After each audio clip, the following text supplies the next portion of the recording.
जय भगवान श्री कृष्ण जी। संत श्री तुलसीदास जी, कबीर दास जी, सूरदास जी और रहीम दास जी, इन सब ने अपने नाम के अंत में दास शब्द जोड़ दिया। इनके नाम में पहले दास शब्द नहीं था, लेकिन जैसे जैसे ये अपने प्रभु के नज़दीक आते गए, वैसे वैसे इन्होंने उसके बाद अपने नाम के साथ ही और अंत में दास शब्द जोड़ दिया। कबीर दास जी निराकार ब्रह्म, यानी कि उनके राम निराकार हैं।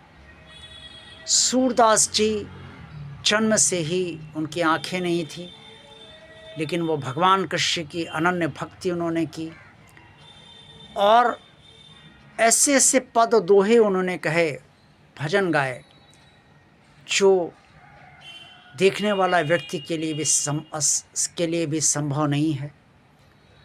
और अंततः ऐसा माना जाता है कि सूरदास जी को भगवान कृष्ण ने सजीव दर्शन दिए। रहीम दास जी मुसलमान थे, लेकिन फिर भी वो भगवान कृष्ण के अनन्य भक्त थे। उन्होंने भी अपने नाम के अंत में दास जोड़ रखा था। और तुलसीदास जी पर तो श्री हनुमान जी की असीम अनुकंपा थी और प्रभु राम की भक्ति उन्हें प्राप्त हुई। श्री रामचरितमानस की रचना श्री हनुमान जी कृपा से संत श्री तुलसीदास जी ने की और अंत में उन्होंने भी दास नाम जोड़ लिया अपने नाम के अंत में। ये दास है क्या? दास का मतलब है, यदि साधारण शब्दों में देखें तो गुलाम, लेकिन यह गुलाम का मतलब नहीं है। जो भगवान का अनन्य भक्त होता है ना, वही दास हो जाता है।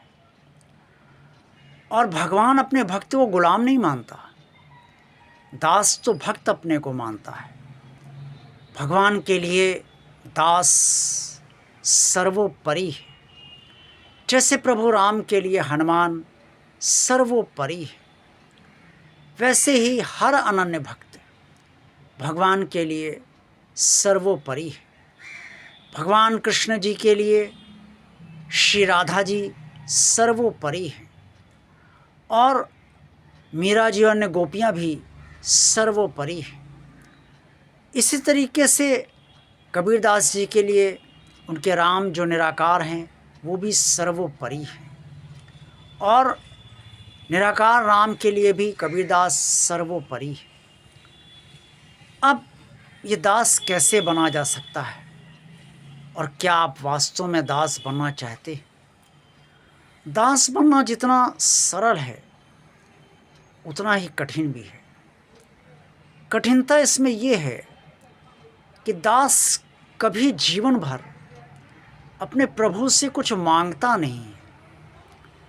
जो प्रभु से देते हैं उसी को वो प्रेमवश, प्रभु से प्रेमवश संपूर्ण संतुष्टता के साथ, प्रसन्नता के साथ स्वीकार कर लेता है और अपने प्रभु का आभारी भी रहता है कि प्रभु आपने ये हमें दिया है, इतना कर रहे हैं आप, आपकी इतनी कृपा हमारे ऊपर है। दास की अपनी कोई इच्छा नहीं होती। दास प्रभु की इच्छा को ही अपनी इच्छा मानता है। इसीलिए भगवान को अपने दास से कभी कोई शिकायत नहीं होती, क्योंकि जिसके अंदर मांगने की इच्छा ही नहीं है, जिसके अंदर अपनी इच्छा ही नहीं है, वो भगवान उससे क्यों अप्रसन्न रहेगा? भगवान उससे असंतुष्ट भी नहीं रहता है, क्योंकि दास भगवान को अपना स्वामी मानता है और स्वयं को भगवान के चरणों का दास मानता है।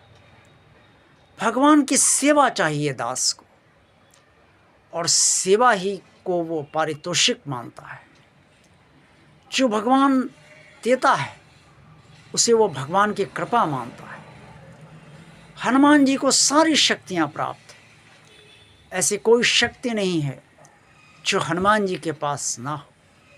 लेकिन हनुमान जी मन वचन और कर्म से सदा ये मानते हैं कि ये तो प्रभु राम की कृपा है, वरना वो तो कुछ भी नहीं है। वो तो अपने प्रभु के दास है। दास की ये पवित्र शुद्ध भावना और निस्वार्थ भावना ही भगवान को बहुत पसंद है। और भगवान अपने दास को अपने प्राणों से भी अधिक प्रेम करता है। इसीलिए दास पर जब कोई संकट होता है और दास की कोई समस्या होती है तो वो भगवान का संकट होता है और भगवान की समस्या होती है। दास की अभेद रक्षा सुरक्षा का दायित्व स्वयं भगवान का होता है। इसीलिए मैंने कहा कि दास बनना बहुत सरल है, दास कहना बहुत सरल है, अपने नाम के बाद में दास, अंत में दास जोड़ लेना भी बहुत सरल है, लेकिन दास बनना उतना ही कठिन भी है। जितना सरल है उतना ही कठिन है।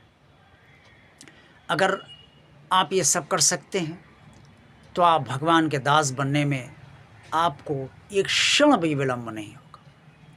बस भावना चाहिए, शुद्ध भावना, आपकी पवित्र भावना।